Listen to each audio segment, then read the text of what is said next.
Bonjour, coucou la communauté des French Learners.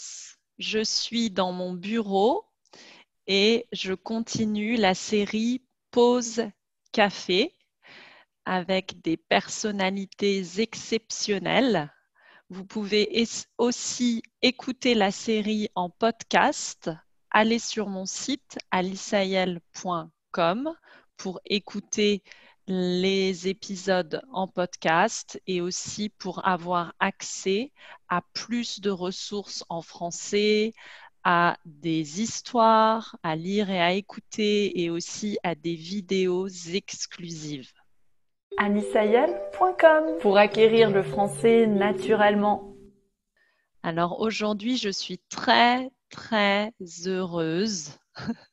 Je suis ravie d'accueillir Teresa Marama. Bonjour Teresa. Bonjour Alice.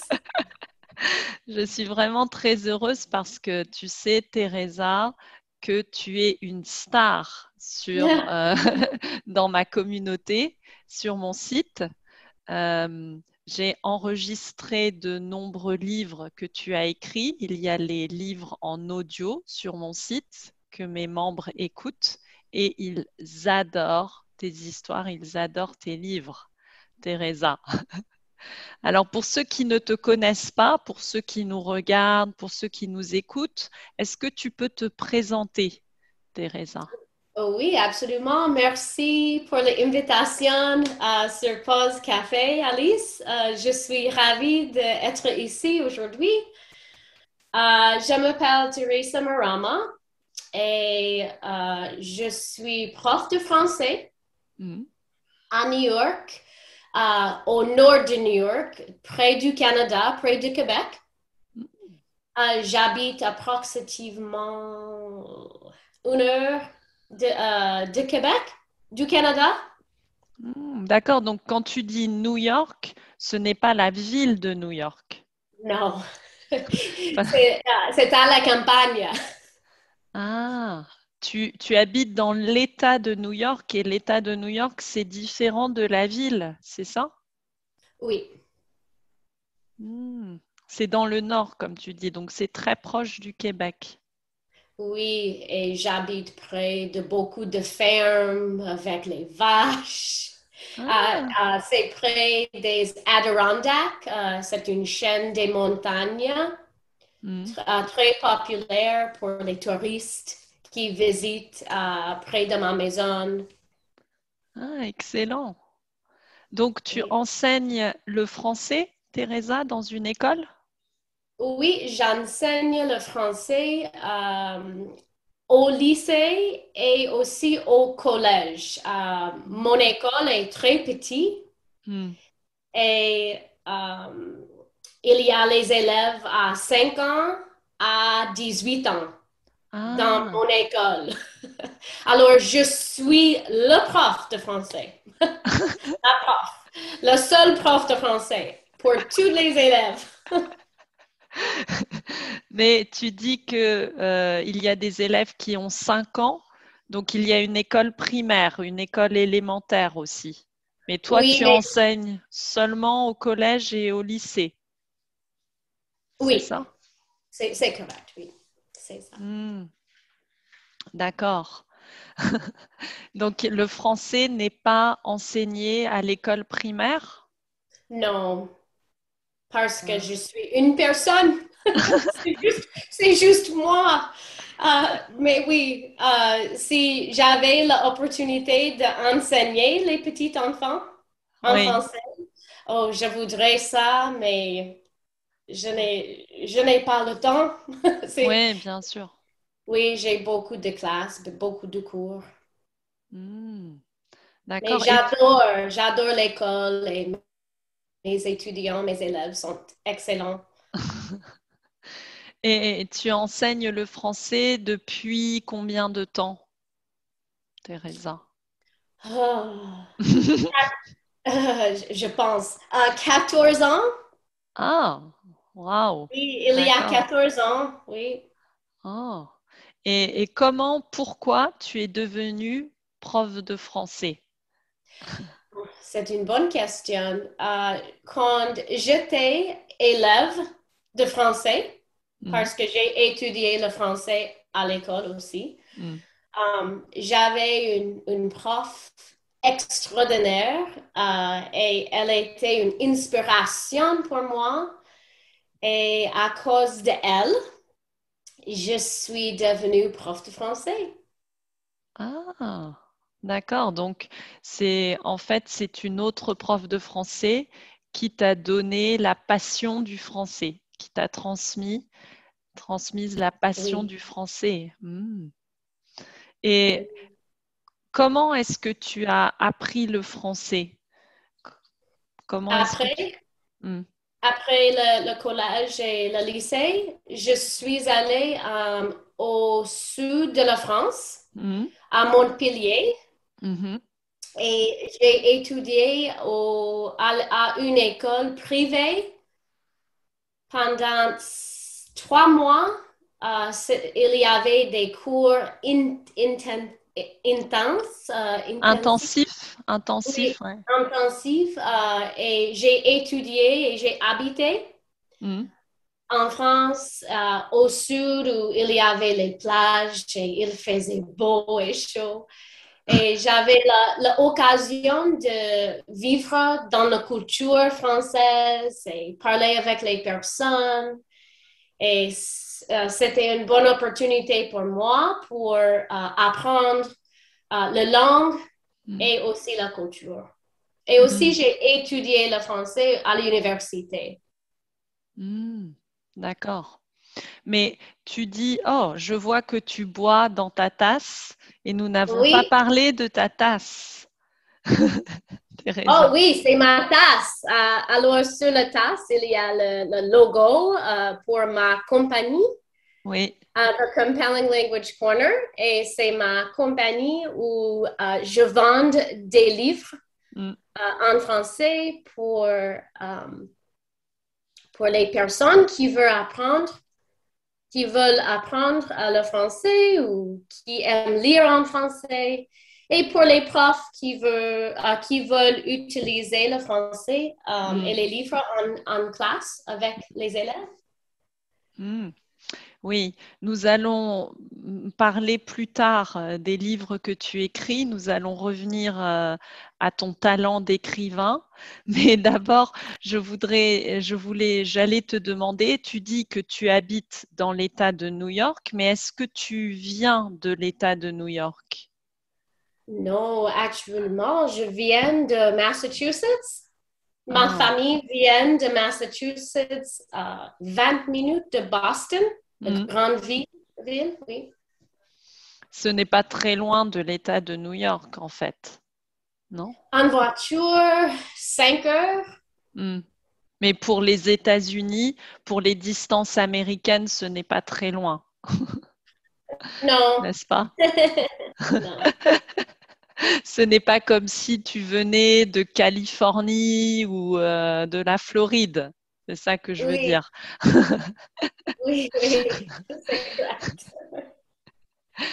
Donc, Teresa, tu es devenue prof de français grâce à une autre professeure de français qui t'a Oui. transmis sa passion.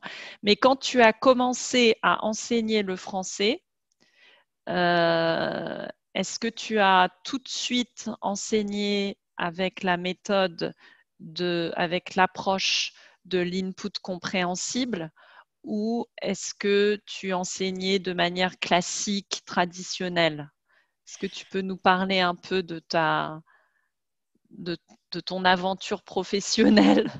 Oui, absolument. Au lycée, j'ai appris le français. À mon avis, la majorité était avec la méthode classique, avec Mm. beaucoup de grammaire et les verbes et les conjugaisons. Oui, Mais ma prof est venue de Besançon, oui. en France, oui. Et elle aussi utilisait beaucoup comme toi sur les YouTube, les vidéos, tu dessins beaucoup et expliques avec beaucoup de dessins et les mots et les mots en français et en anglais. Elle a fait la même chose sur le tableau pour les classes, pour moi, comme élève.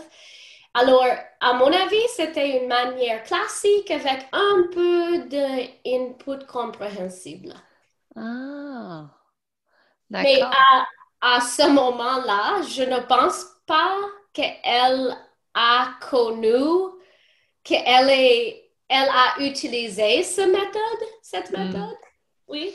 Oui, parce que cette méthode, cette approche de l'input compréhensible, qui est basée sur les hypothèses du docteur Krashen, n'est pas très connue, pas très populaire en France. En France, on enseigne encore de manière traditionnelle, de manière classique. Et comme tu me dis que cette professeure était française, n'est-ce pas? Elle venait de la ville de Besançon, qui se trouve à l'est de la France, près des Alpes. Oui, oui. Donc oui, Mais tu as raison. je pense que quand elle était aux États-Unis, elle a compris que les élèves avaient besoin d'une manière un peu plus facile Mm. et elle a parlé très lentement et elle a répété beaucoup et Mhm. c'est nécessaire. Oui, Tu comprends?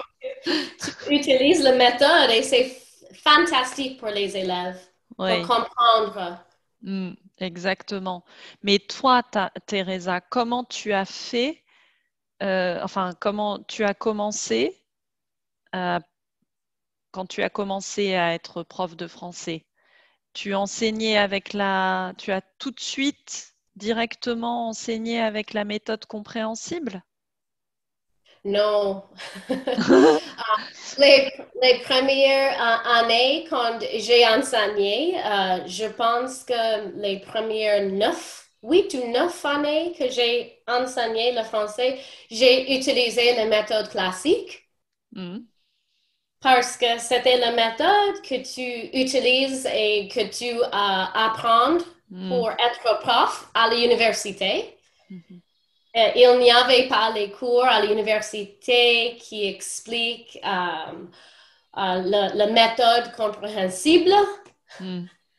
Alors maintenant, il y a 5 ans, je pense, que j'utilise la méthode avec les livres et beaucoup de répétitions. Et Ah, d'accord. Donc, tu as commencé avec cette approche il y a 5 ans. approximativement, oui. Hmm, à peu près, oui. Environ, il y a Oui. environ 5 ans. Mais comment tu as découvert la méthode, l'approche? C'est une bonne question. Je suis allée à une workshop ou une Mhm, conférence mm, mm, pour TPRS. mm. Oui, et Oui. il y avait une explication pour une prof d'utiliser beaucoup de répétitions et comment j'étais une élève dans la conférence Ah, d'une autre langue, je pense que l'allemand.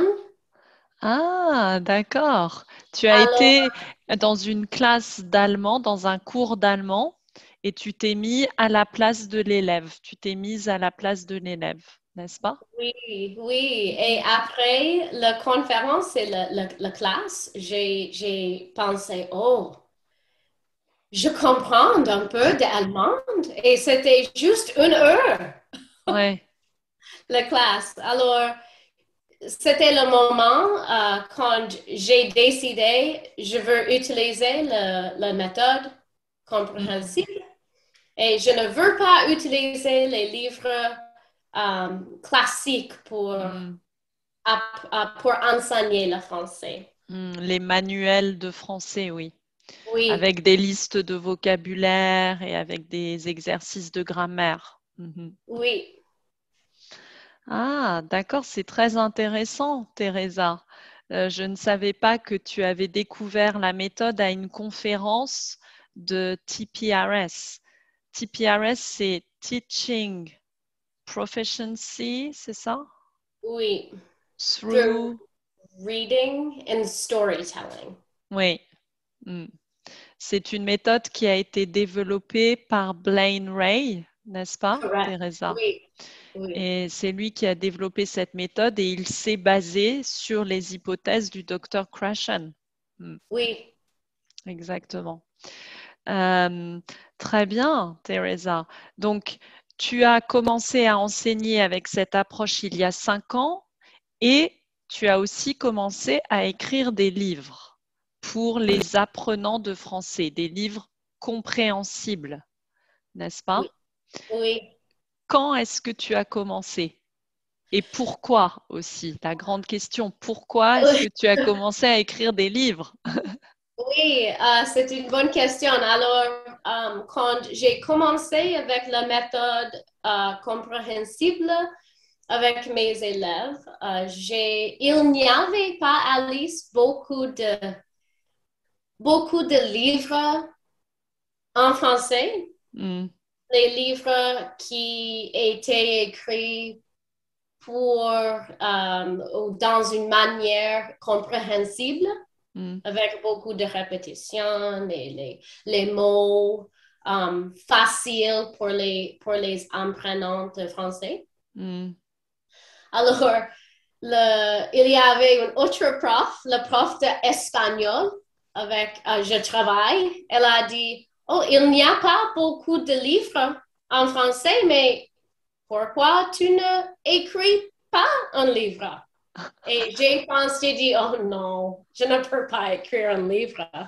Alors, un week-end après, j'ai écrit mon première histoire qui a été publiée en 6 heures Vraiment? dans mon bureau chez moi. Waouh! Et c'est quelle histoire? C'est le livre ici, c'est une obsession dangereuse. Ah oui, je l'ai aussi, le livre. Et tu sais, Tamara, j'ai une confession. J'ai lu cette histoire à mes enfants, à mes petits Oh, garçons, et ils ont adoré l'histoire. oh, Ils ont c'est adoré excellent. l'histoire. Ils étaient, quand je lisais l'histoire, ils étaient, oh non, oh, elle est folle, elle va aller voir les crocodiles. Parce que c'est l'histoire de Françoise, oui, qui veut Oui, voir des alligators en vrai, hein, en oui, Louisiane. oui.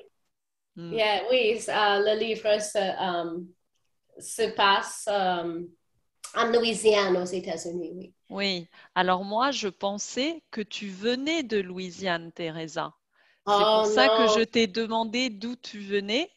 Et je suis très surprise parce que Oh je oui, pensais non. que tu venais de la Louisiane à cause de ce livre. Oui, non, actuellement, j'ai recherché beaucoup pour le livre et les faits avec les alligators et Mais comment euh, est-ce que t'es venue cette idée? Parce que tu as dit que tu as écrit cette histoire en 6 heures en six seulement. heures. Oui, Waouh! j'avais l'idée parce que il n'y avait pas, je pense qu'à ce moment-là, quand j'ai utilisé les livres, et j'avais l'idée pour écrire un livre, une histoire. Il n'y avait pas un livre Mm, qui s'est passé en Louisiane, mais il y avait des histoires en France. mm, Je pense qu'en Afrique, il y avait quelques livres qui s'est passé en Afrique mm, et les pays francophones en Europe, mais pas aux États-Unis. mm, Et j'ai dit, oh, je pense que un livre qui se passe en Louisiane est une bonne idée. mm. Et après ça, j'ai commencé à écrire et j'avais une histoire. Et tu avais aussi une idée d'alligator quand Oui, tu as. parce que les bayous sont très populaires en Louisiane et à mon avis, les bayous sont mystérieux Mm, et mm. il y a beaucoup qui peut se passer Oui, ouais. avec. Oui, et c'est un bon endroit Mm, pour une histoire, pour une exactement. aventure. Je suis d'accord avec toi, oui. Pour moi, les bayous, c'est vraiment un endroit très mystérieux. Moi, ça me fait un peu peur même. Mm. Oui, oui. Mais si tu sais mes livres, Alice, et j'adore les mystères Oui. et les choses qui me font peur. Oui. D'ailleurs, J'adore les films d'horreur et les Ah bon? Toi, tu adores les films oui, d'horreur? Ah, oui, je ne savais pas. C'est bon à savoir. oui. Et d'ailleurs, Teresa, il y a un autre livre qui se passe en Louisiane. C'est une disparition mystérieuse que tu as aussi Oui, écrit, oui. Ce oui, livre se passe aussi en Louisiane avec aussi un mystère, enfin basé sur une légende, n'est-ce pas? oui, oui. Avec ce livre, j'ai décidé d'écrire l'histoire pour inclure la légende de le loup-garou et euh, Hmm. pour les Américains, c'est une bonne opportunité avec mes élèves de comparer la légende de loup-garou avec le boogeyman. Ah, Et c'est une légende pour les enfants aux États-Unis, oui. ah, je ne connais pas le boogeyman. Qu'est-ce que c'est? C'est qui? C'est similaire, c'est juste un homme imaginaire qui les parents utilisent pour faire peur les Hmm. enfants qui n'écoutent pas ou qui Ah, ne font pas les choses pour les adultes à la maison. Oui. Si ah, tu, d'accord. si tu entres à la maison maintenant, le boogeyman va Va arriver. venir. Hmm. Oui, oui, oui. Alors, c'est similaire et je pense que s'il y a quelque chose pour les élèves um, qui est similaire avec une comparaison dans leur culture Hmm. et il y a quelque chose dans la culture française, Hmm. c'est plus facile d'expliquer. Oui. Si tu peux relier, connecter quelque chose de ta culture à une autre culture, oui, c'est plus facile à comprendre. Hmm. Oui. Tu as raison. Mais donc, le boogeyman, c'est un grand homme, c'est comme un monstre. C'est ça, il fait Oui, peur. Ouais. oui, et c'est difficile de décrire parce que le boogeyman n'existe pas, mais Oui, oui. les enfants imaginent, oh, boogeyman, il est grand, il est laid, il n'est pas, um, Hmm. est-ce qu'il est humain ou animal ou Hmm. une bête? Hmm. Ah, d'accord. C'est intéressant parce que nous, en France, quand un enfant n'est pas sage, oui, quand il fait des bêtises,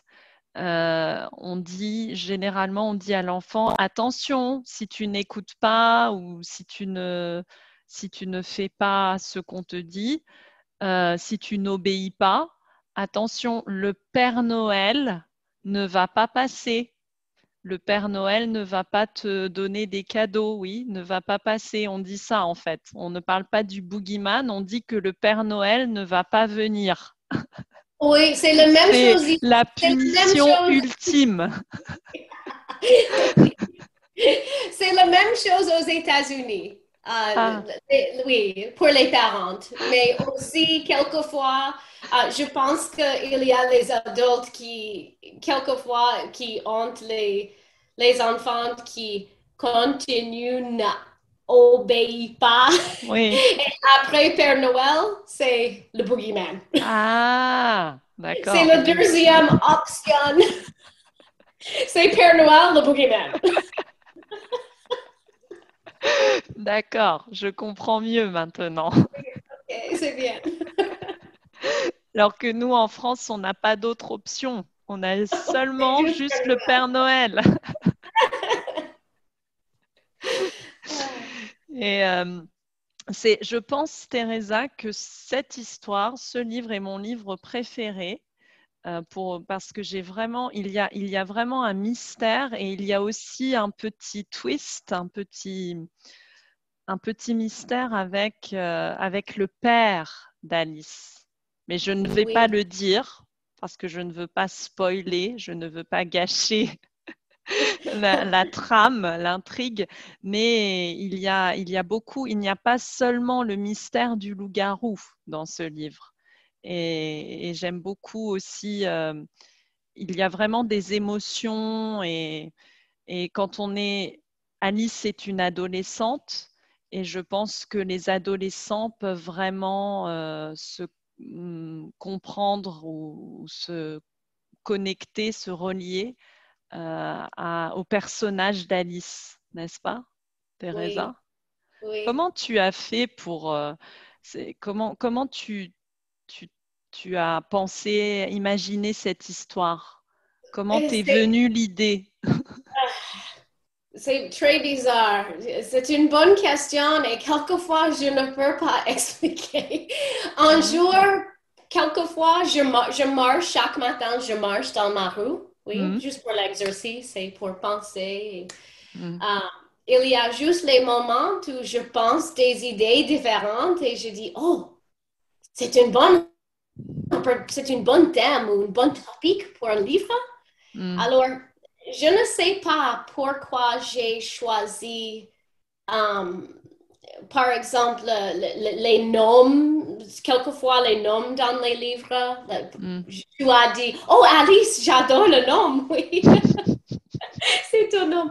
Mais je ne sais pas, Alice, je n'ai pas une exacte réponse, mais Mhm. quelquefois j'ai juste une idée et je continue avec l'idée. Oui, oui, je comprends. Mhm. Et quelquefois, c'est très facile.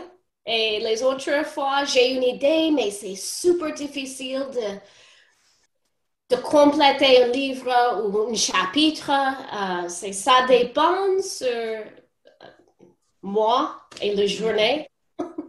Et ce livre a été facile ou difficile à écrire?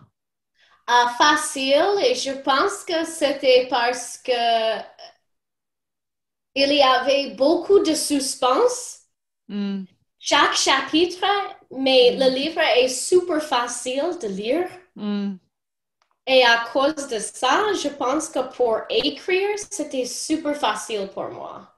mhm. Après une obsession dangereuse, une disparition mystérieuse était mon deuxième livre que j'ai publié. D'accord. Oui. Et le livre que tu as, une disparition mystérieuse, Mhm. là, oui, euh, pour moi, était un peu facile d'écrire que ce livre. Mhm.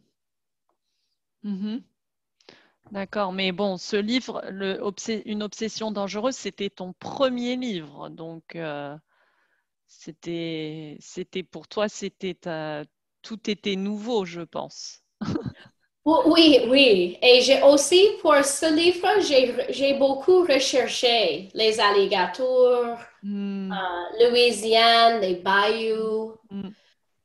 Mais pour une disparition mystérieuse, c'est juste toutes mes Ah oui, idées. ah oui. Oui, c'est vrai que dans une obsession dangereuse, il y a beaucoup d'informations intéressantes sur les alligators. Oui, J'ai et appris les beaucoup de choses choses. intéressantes, Oui, oui. oui. Par exemple, les Les numéros dents. de temps, oui. Oui, je Les m'en souviens. élèves Oui, mes élèves ont dit, oh là là, il y a combien de dents dans la bouche d'un alligator pendant leur vie? J'ai dit oui, j'ai recherché l'information. Et aussi, pour le personnage d'Alice, par exemple, est-ce que tu t'es inspiré de tes élèves? Parce que tes élèves sont des adolescents, comme Alice. Oh oui, oui, c'est le même âge, oui. Oui. Donc, tes élèves t'ont inspiré pour ce personnage? Toujours mes élèves m'inspirent. Oui, absolument. Donc, j'ai enregistré ce livre avec grand plaisir. J'ai beaucoup pris de plaisir à enregistrer ce livre et il est sur mon site en livre audio. Et vous pouvez acheter le livre donc sur ton site, Teresa, de Compelling Language Corner. Je vais mettre le lien dans la description. Et OK. tu as un autre site maintenant, n'est-ce pas, où on peut acheter le livre en version digitale. Oui. Ça, c'est bien pour les élèves qui vivent par exemple comme moi au Portugal, c'est plus difficile de recevoir le livre. Oui. Donc ça, c'est vraiment très bien comme option. Quel est le site déjà? C'est The Compelling Oui. Language Corner aussi? Pour la version électronique ou Oui, digitale, oui, oui, c'est voilà. digilangua.co. Hmm. Oui, Je vais aussi le mettre dans la description en dessous de la vidéo. Mhm. merci. Et je suis très intéressée en fait par ton travail d'écrivain, Teresa. Je voudrais savoir si tu as une routine. Comment est-ce que tu fais pour écrire un livre? Est-ce que tu as une routine? Quand est-ce que tu préfères écrire? Le matin, le soir? Je ne sais pas. J'écris toujours. Quand j'ai une idée, j'arrête et j'écris si je peux. Ah, Et je pense qu'à cause de ça, c'est la façon que je continue à écrire beaucoup de livres. Oui, quand j'ai une idée que je pense qu'elle est bonne, oui. je continue avec l'idée. Je Hmm. ne dis pas ou je ne pense pas, oh, mais si les personnes n'aiment pas l'idée, j'aime l'idée, je pense que c'est bon et je continue avec l'idée. Hmm. Intéressant. Et à cause de ça, je pense que c'est la raison que j'ai écrit beaucoup de livres. Oui, Dans tu es. dans une petit temps, Oui, dans peu de temps. En peu de temps. peu de temps, Oui, oui. je suis toujours très impressionnée par tous les livres que tu écris. À chaque fois, tu me dis, ah, j'ai un nouveau livre. Et moi, je suis là, oh, déjà un nouveau livre. Comment est-ce que tu fais? Parce qu'en plus, tu enseignes dans une école, tu as un travail. Je veux dire, Oui, tu es aussi très occupée. Donc, je oh, suis. oui, oui, absolument. Alors, quand je retourne à la maison après l'école Hmm. et j'ai une idée, je travaille peut-être pour 1 heure sur l'ordinateur ou si pendant que je mange le déjeuner à l'école, entre mes cours, j'écris les idées ou un chapitre. Waouh. Oui, et je fais les notes, j'écris les notes et je prends les notes et je écris ou je type l'histoire. Ah, donc en fait, quand tu es à l'école, tu ne prends pas de pause. Tu travailles en permanence. Oui, oui, parce qu'avec moi, avec ma personnalité, si je n'écris pas mes idées immédiatement, Hmm. quand je pense, parce qu'il y a beaucoup d'autres choses que je fais pendant la journée avec mon travail à l'école, je oublie. Hmm. Oui, oui, je comprends, oui. Tu as peur d'oublier tes idées, donc tu préfères les écrire tout de suite, Oui, directement. Hmm. oui. Donc Sur tu as. les petits post-it, par Hmm. exemple, là, regarde, j'ai des exemples là. Oui. Ah Les oui. petites post-it. J'écris beaucoup de petites notes. Toujours. Et tu as un cahier avec toi, tu as toujours un cahier, un petit cahier avec toi pour écrire, un stylo? Oui, oui, oui. Waouh. Ah, d'accord. Donc oui, tu es très créative et aussi tu produis beaucoup. Oui, mais tu enregistres et je suis contente avec tout que tu fais pour moi et Ah, avec mes histoires. Beaucoup des personnes qui achètent mes livres disent, Oh, Alice Sayel, elle a enregistré sur Digilingua, par exemple. oui. Il y a beaucoup de personnes qui adorent comment tu enregistres les histoires parce que c'est facile de comprendre. Ah. Et c'est fantastique. Ah, bah, je suis très contente, mais je suis ravie d'enregistrer pour toi parce que j'adore tes histoires. Merci. Et je voulais aussi parler du dernier livre que tu as écrit, que tu as publié, que je viens d'enregistrer, qui est qui est basé sur une vraie vie. Là, c'est une biographie, la Oui, biographie de Zénix.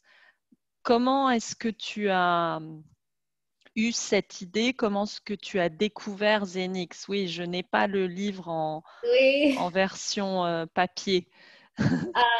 So j'ai appris des années actuellement sur Internet Hmm. pendant que cette année scolaire, j'ai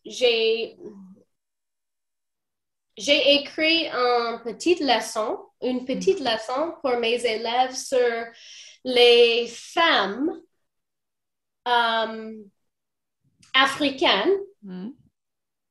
francophones, qui ont un grand succès et une grande impression positive Hmm. dans le monde. Hmm. Et Xanix, j'ai recherché Xanix et j'ai fait juste une petite papier, une petite histoire sur sa vie et qui elle est et qu'est-ce qu'elle fait qui est important. Et après ça, j'ai pensé, je veux contacter Xanix et demande si elle veut que j'écris un livre sur sa vie. Parce que je pense que toutes les femmes et toutes les filles ont besoin de lire ce livre pour comprendre les choses qu'elle fait Hmm. pour les femmes et pour faire les messages positifs. Hmm. Et elle inspire, elle m'inspire. Hmm.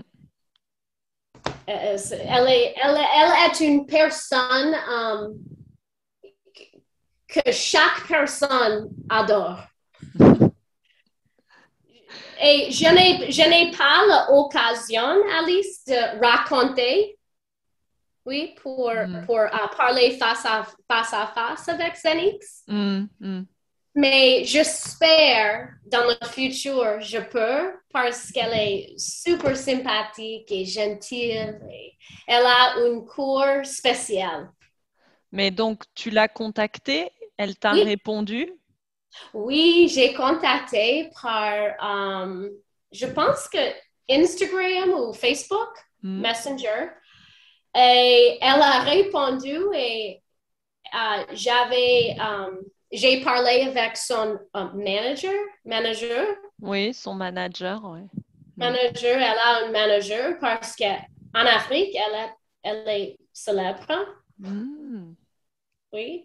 Mhm. Elle est super importante en Afrique et j'ai demandé la permission de son manager pour écrire une histoire et j'ai expliqué ma compagnie et les choses que je fais. Et il a dit oui, je n'ai pas un problème avec 3 ou 4 mois.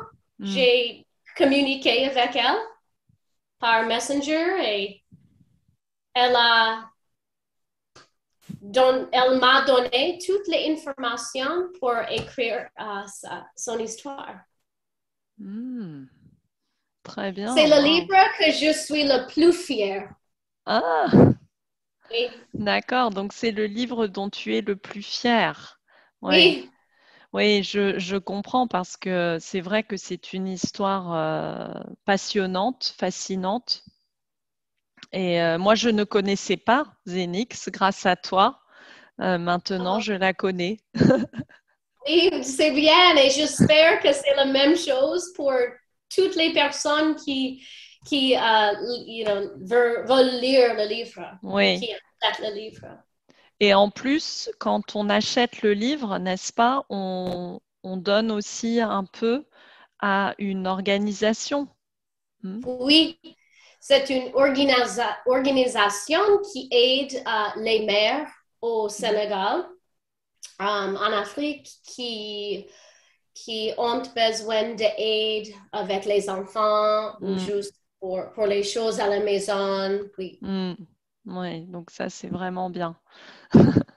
oui. Donc, ça, c'est le livre Zénix, c'est le livre dont tu es le plus fier. Est-ce qu'il y a un autre livre que tu as beaucoup aimé écrire? Ah, oui, il y a beaucoup. Mes livres sont mes petits bébés. Oui, mais est-ce qu'il y a un Literal. livre en particulier peut-être que tu as vraiment aimé écrire? Ah, je C'est dois difficile choisir. comme Oh, question. c'est difficile. Oui, je pense que c'est la question la plus difficile aujourd'hui. Um, oh, Tu as écrit beaucoup de livres hein, oui, je aussi. pense que tous les titres. Um, je ne peux pas choisir. Il y a aussi L'île au trésor en deux parties Oh que j'ai oui, beaucoup aimé parce que je ne connaissais pas cette histoire. J'ai encore appris des choses. Je ne connaissais pas cette histoire de cette île qui a peut-être le trésor, le collier de Marie-Antoinette. oui, c'est Je ne cool. savais pas ça. Hein. Il y a une chaîne Mm. à la télé Mm. qui est sur la chaîne The History Channel Ah, aux États-Unis ouais. et il y a un programme qui m'a inspiré pour ce livre. Ah, Il y d'accord. a, il y a une famille, deux frères qui sont riches et qui ont l'argent pour Ah, payer, pour continuer à chercher sur l'île. ah, Île Oak, de chercher le trésor. ah, d'accord. Donc c'est basé sur une histoire vraie en fait. Oui, et il y a Ah, beaucoup de rumeurs et les hmm, choses qui sont hmm. vraies ou fausses, je ne sais pas. Ouais, ouais, ouais. Ouais, c'est une histoire aussi qui est très bien.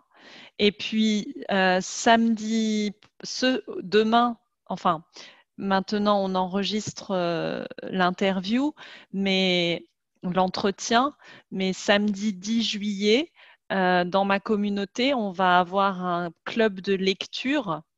Je fais des clubs de lecture comme ça à peu près tous les mois, chaque mois.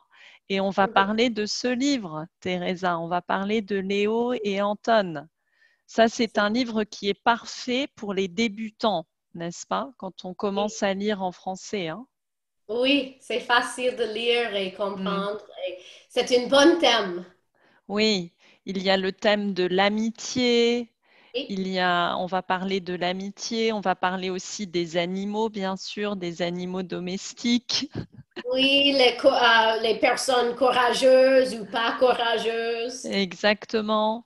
Et on Oui, va aussi parler aussi des relations dans la famille, parce que oui, il y a le père de la petite souris, le papa qui est très strict, n'est-ce pas? oui. Et il est très strict, mais et pauvre Anton, il n'aime Oui, pas ça. oui. Il Oui, n'aime pas que son papa soit strict. Donc, oui, on va parler de tout ça et à chaque fois qu'on a un club de lecture, c'est l'occasion de discuter, de parler de thèmes différents. Par exemple, on a eu un club de lecture sur un autre livre qui fait peur, La maison du 13 rue Verdon, oui. oui.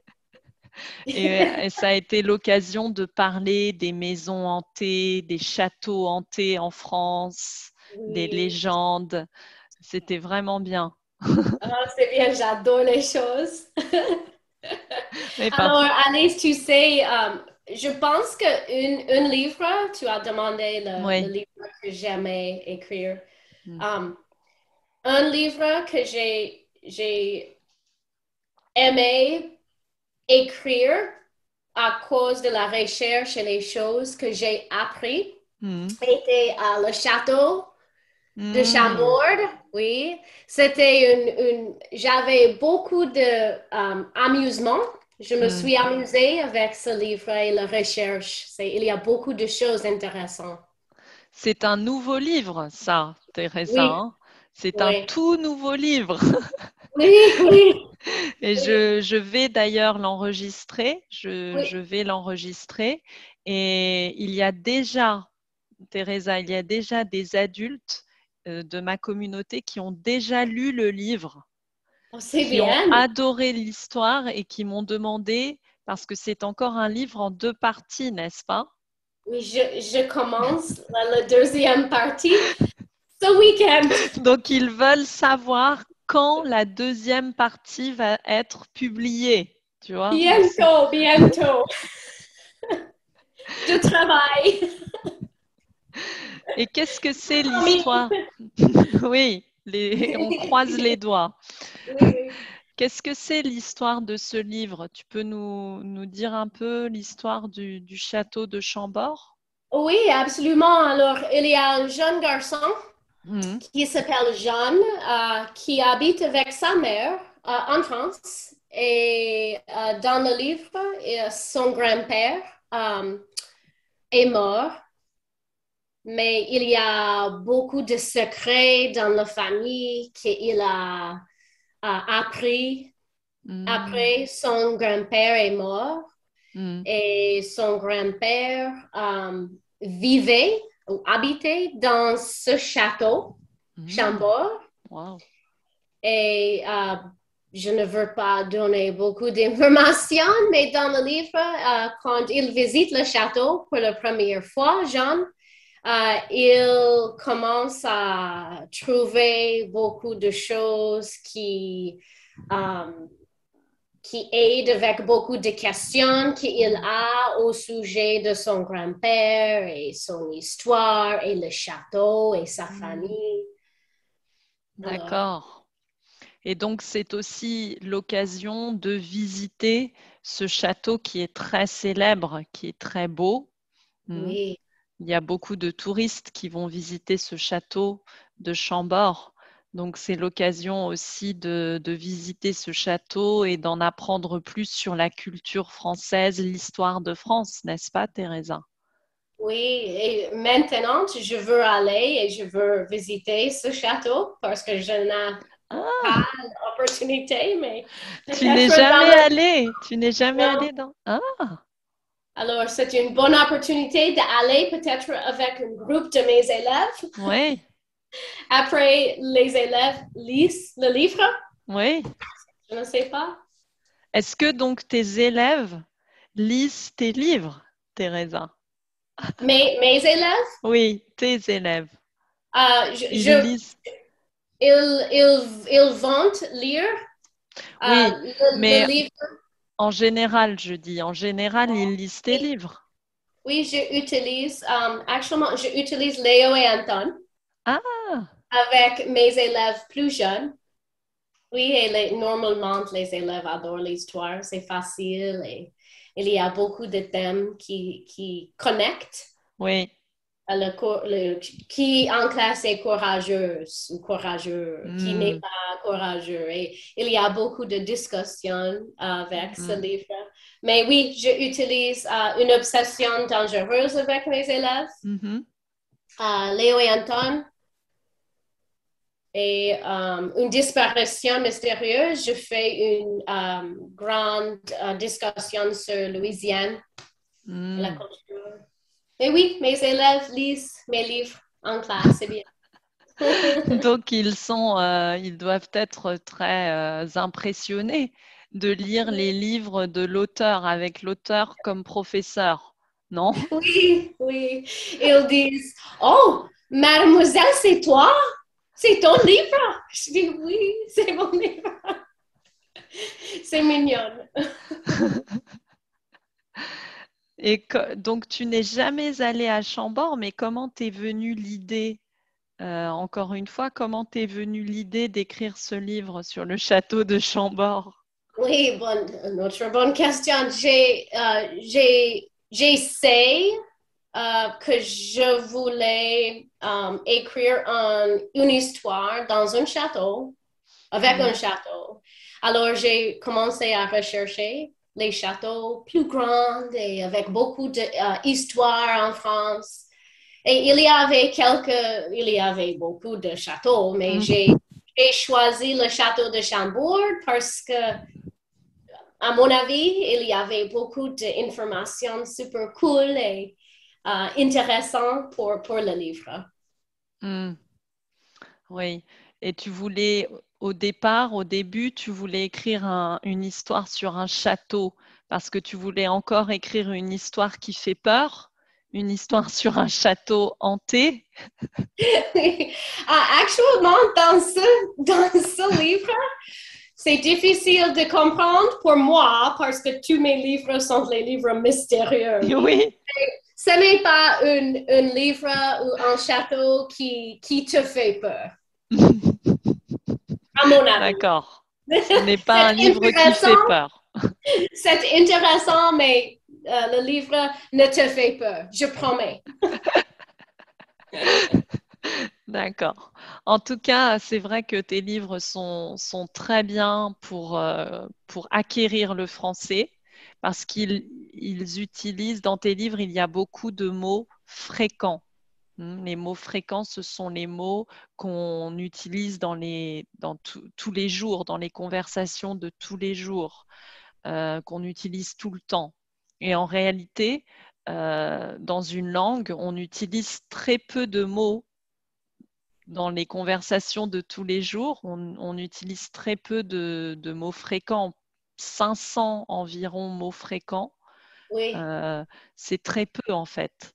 Donc, mais on a besoin de ces mots pour acquérir une langue et pour pouvoir communiquer dans la langue. Donc, Oui. ces livres sont très bien pour acquérir ces mots fréquents. C'est bien. Et l'histoire est toujours très intéressante aussi, ce n'est pas ennuyeux. C'est le plan. Oui, c'est le plan. Et j'ai quelques livres, Alice, qui, à la fin des livres, pour moi, sont quelquefois très difficiles. Ah. Parce qu'il y a beaucoup de façons pour le fin. Oui. Il y a beaucoup de possibilités. Bien sûr. Mais j'ai quelques livres où, à la fin, le fin est abrupt. Et il y a quelques personnes qui n'aiment pas ça, mais pour les profs qui utilisent les livres, par exemple, dans une classe, avec la classe, avec le groupe, c'est une bonne opportunité pour les profs et pour les élèves de penser comment est-ce que tu peux compléter le livre? À ton avis, quelle fin du livre est-ce que tu choisis si tu es autour du livre? Oui, c'est une bonne opportunité pour la discussion et pour penser et utiliser l'imagination. Oui, et d'ailleurs, Teresa, dans nos clubs de lecture, on parle aussi de ça.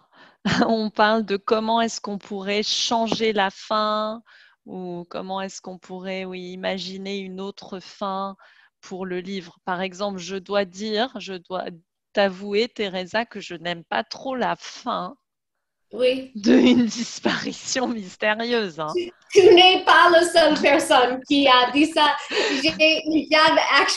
J'avais approximativement 5 personnes qui ont dit il y a un livre 2. Oui, c'est ça. Moi, j'attends ta deuxième partie, hein, Teresa. J'ai pensé, peut-être, c'est possible. Oui.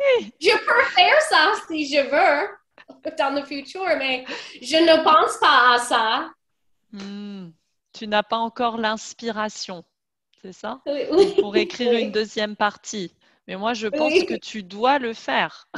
Non, OK. Je Mettez dans peux les... écrire sur la liste. Attends, on va demander à ceux qui nous regardent et qui nous écoutent en ce moment, mettez dans les commentaires si Oui. vous voulez une deuxième partie d'une disparition mystérieuse. Mettez-le dans les commentaires si vous l'avez lu et si vous voulez une deuxième partie. Alice, il y a beaucoup de personnes qui disent oui. J'ai une autre deuxième partie d'écrire. Oui. Après ça. Alors, j'espère que beaucoup de gens vont vont écrire qu'ils veulent une deuxième partie. Je l'espère. On croise les doigts encore une fois. Très bien, Teresa. C'était vraiment une conversation passionnante d'entrer dans ton univers d'écrivain. Je pense que les auditeurs et aussi ceux qui sont abonnés à ma chaîne YouTube vont beaucoup aimer. Mettez dans les commentaires si vous lisez ou si vous avez lu des livres de Teresa Marama. Et aussi, je voudrais savoir, et je pense que toi aussi, Teresa, quel livre vous avez préféré? Est-ce que vous avez beaucoup aimé un livre? Pourquoi? Mettez-le dans les commentaires. C'est intéressant de savoir quel livre les lecteurs préfèrent, non? C'est intéressant pour voir. Très bien.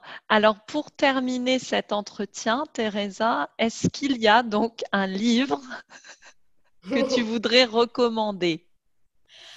Ou un livre qui t'a marqué, pas forcément un livre en français, hein.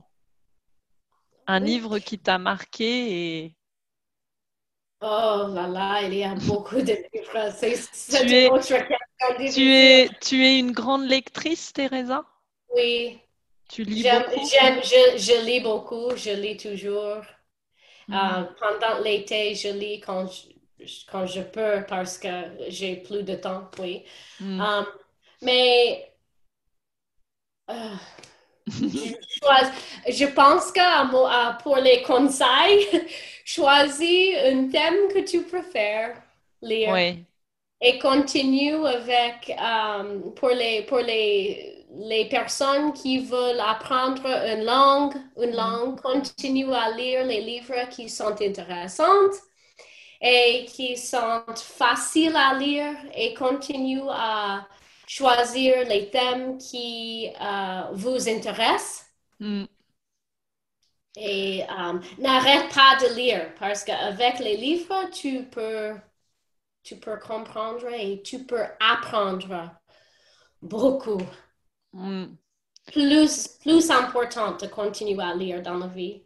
Oui, c'est important et comme tu le dis, pour acquérir le français, lire un livre est très est nécessaire et est essentiel pour acquérir les Oui, mots nouveaux, les structures nouvelles. Quand on lit un livre, notre cerveau absorbe, assimile le nouveau vocabulaire, les structures.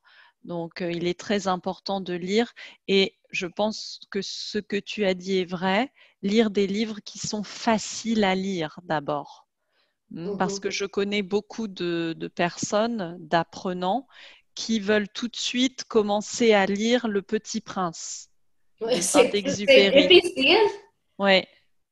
Et en fait, c'est trop L'histoire difficile. est intéressante, mais le livre est difficile à lire. Bien sûr, c'est trop difficile quand on est débutant, quand on commence à acquérir le français. Après, c'est frustrant, n'est-ce pas? Si tu ne comprends pas, si c'est trop difficile, c'est frustrant. Et donc, tu abandonnes.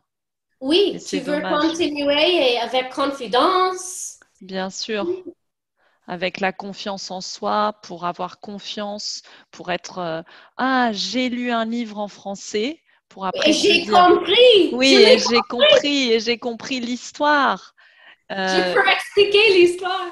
Exactement. Donc, il faut commencer avec des livres faciles. Et tes livres sont parfaits pour commencer à lire en français. Donc, Oui. merci beaucoup, Teresa, pour ton temps. Merci, Alice. Merci pour cet entretien.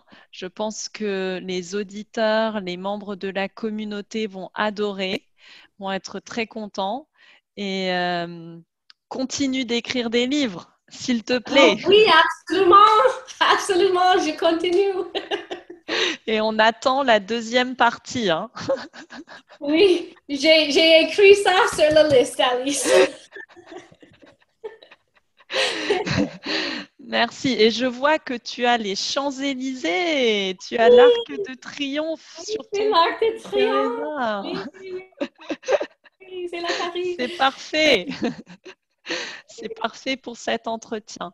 Merci beaucoup. À bientôt. À bientôt. Au À revoir la bientôt. communauté. Au revoir les membres.